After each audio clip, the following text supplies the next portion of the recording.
welcome. I hope everybody's having a fantastic Wednesday. Ecushionist here in the lab. I just got back from a whirlwind tour, and it is thunderstorming here like you wouldn't even believe.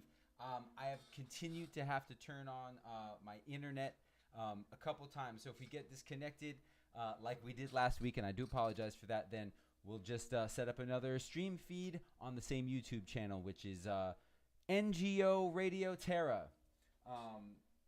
So I am back from Reunion Island and Lyon, France, and I have since come across some ideas about my own sense of practicing with a metronome that I'd like to share with you.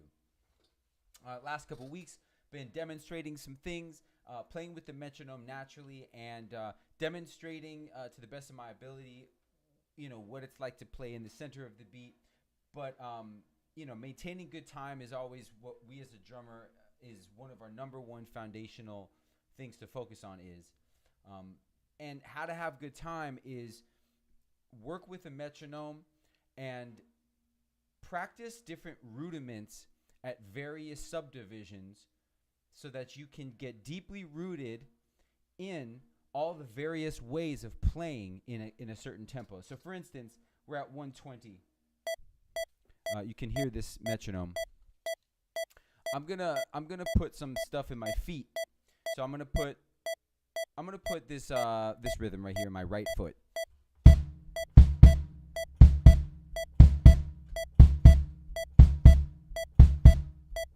Left foot.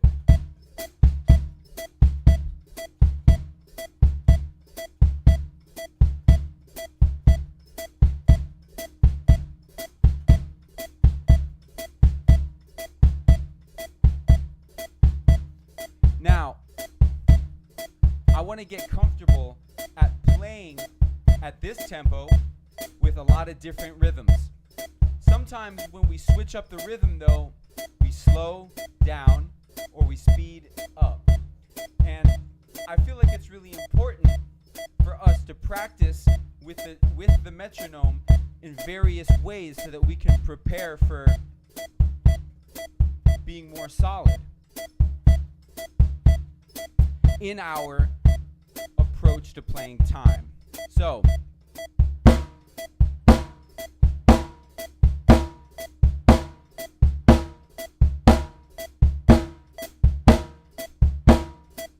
these are half notes.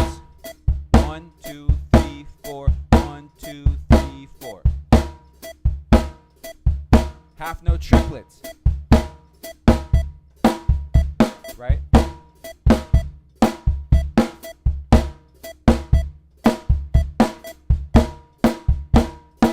Quarter notes.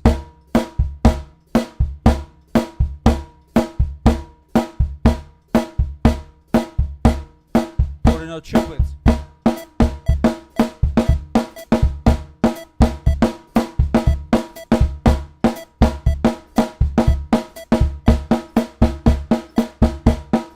Eighth notes.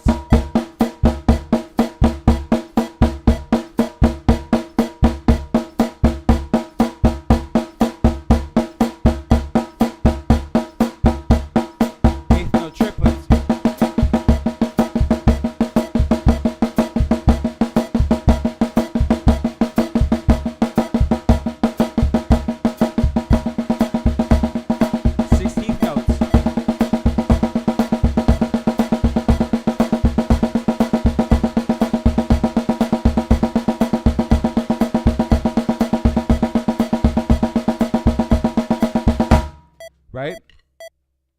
And so I just took us through a bunch of different subdivisions.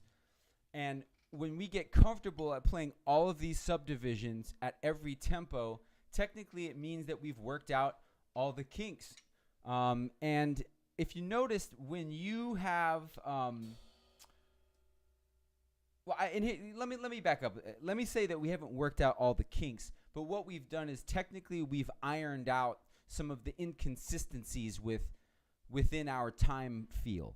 And if you notice that your body does something when you switch into 16th notes coming from eighth note triplets, then that's technically ironing out that that blemish in your time.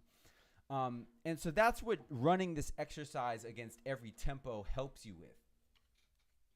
If you notice that the click or the metronome almost sounded like it disappeared sometimes when I was playing, that means I was playing in the dead center of the beat.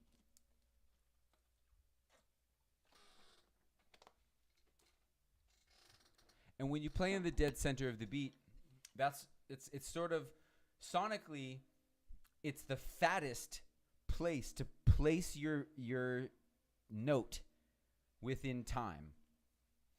When you play behind the beat too much or place your beats ahead of the beat too much,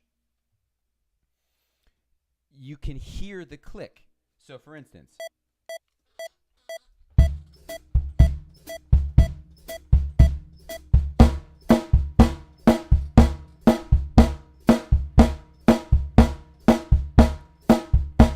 I'm covering the click because I'm dead center. Now I'm going to drag.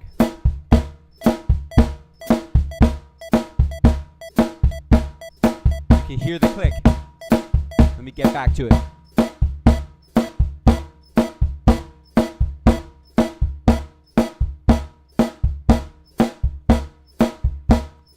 Now I'm going to speed up.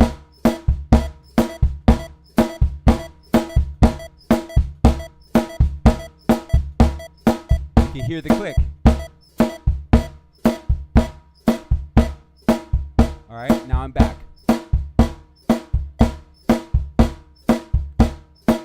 I'm going to drag just slightly.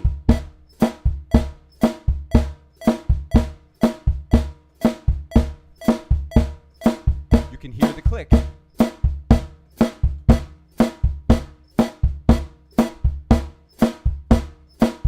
And now I'm back.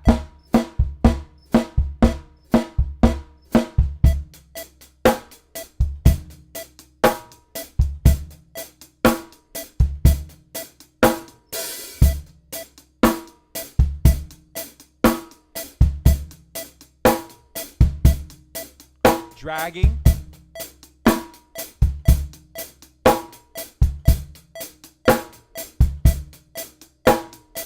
In the center.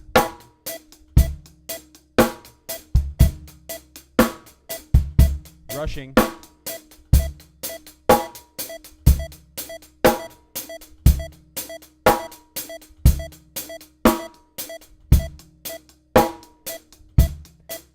Dead center.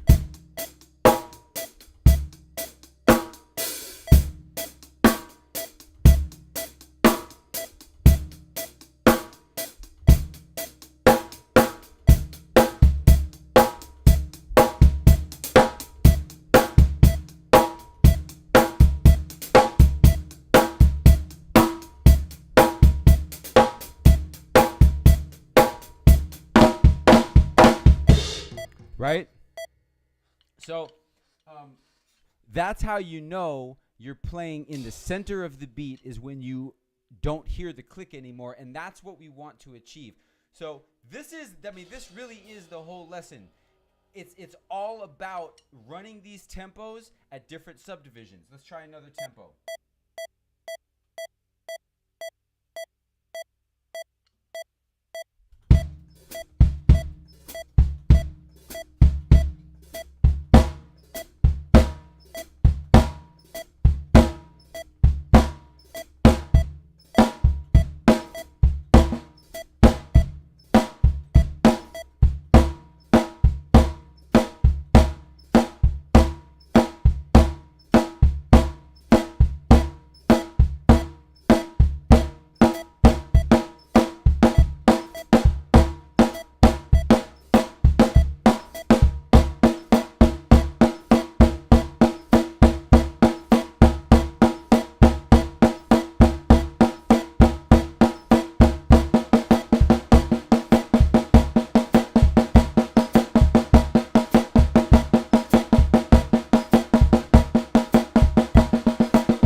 I want to show you an example right there. That place between the 8th note triplet and the 16th note is something that I needed to work on right there. So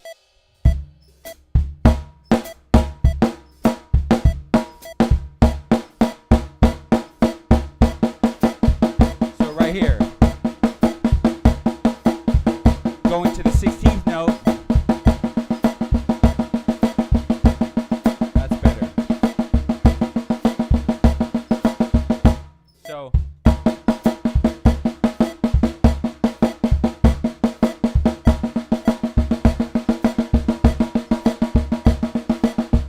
and I can isolate that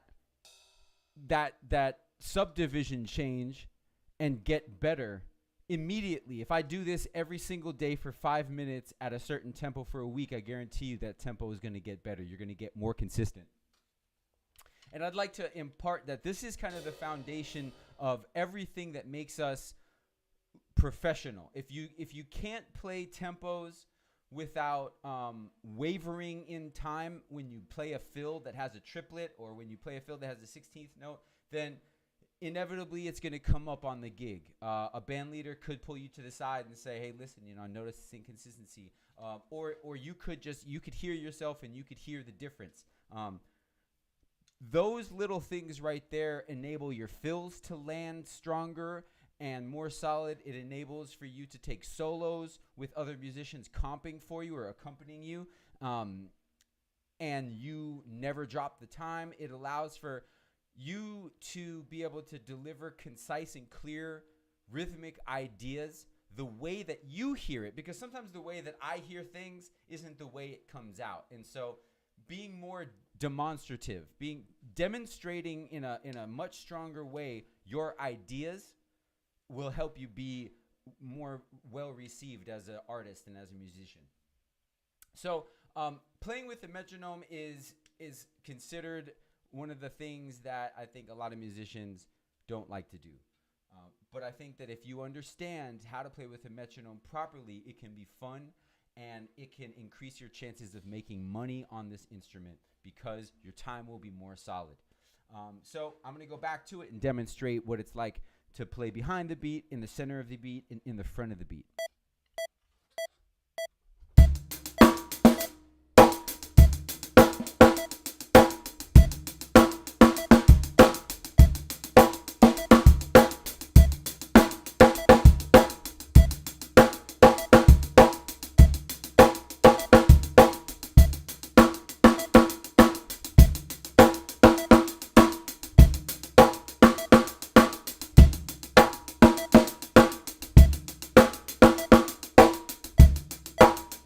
Behind the beat.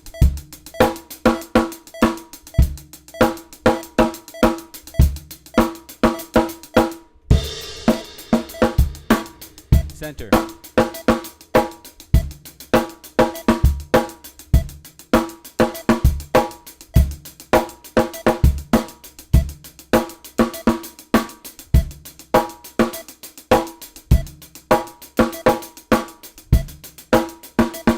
Ahead.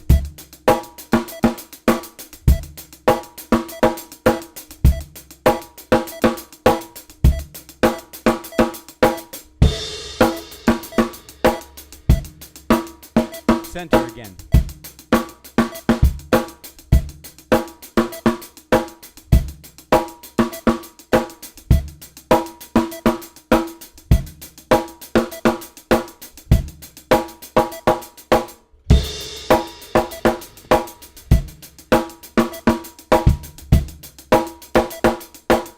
Behind the beat.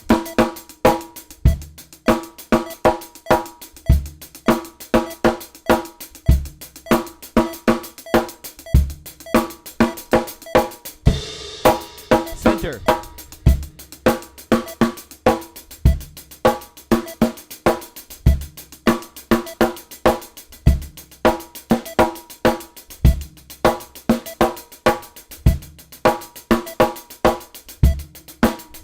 Ahead.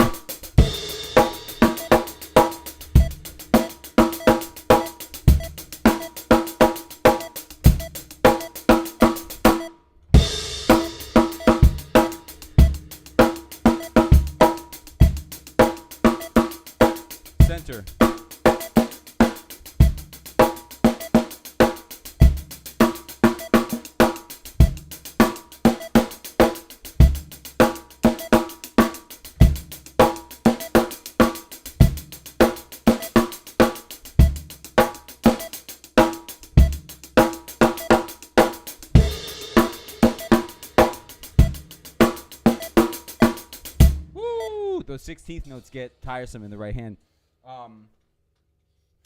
That is an example of, me demonstrating what it feels like when playing with the metronome, and dragging versus playing with the metronome is solid in the center of the beat as you can, and then playing on the metronome kind of in the front of the beat, so rushing a little bit.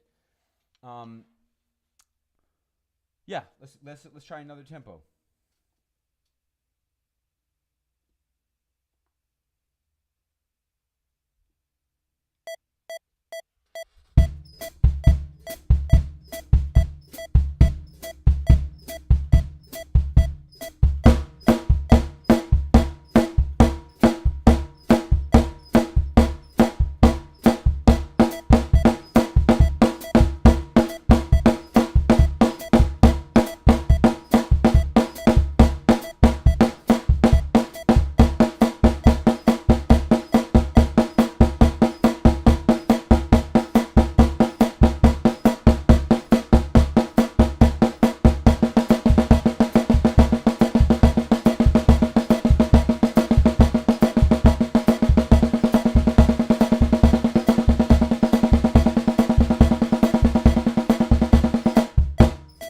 Right?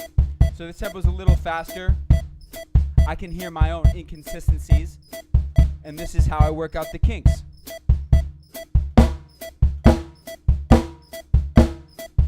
Whole notes. Half notes. Sorry.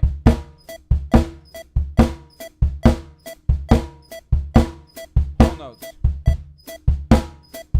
Half notes.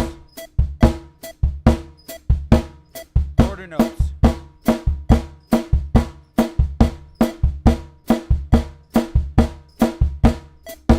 Half note triplets.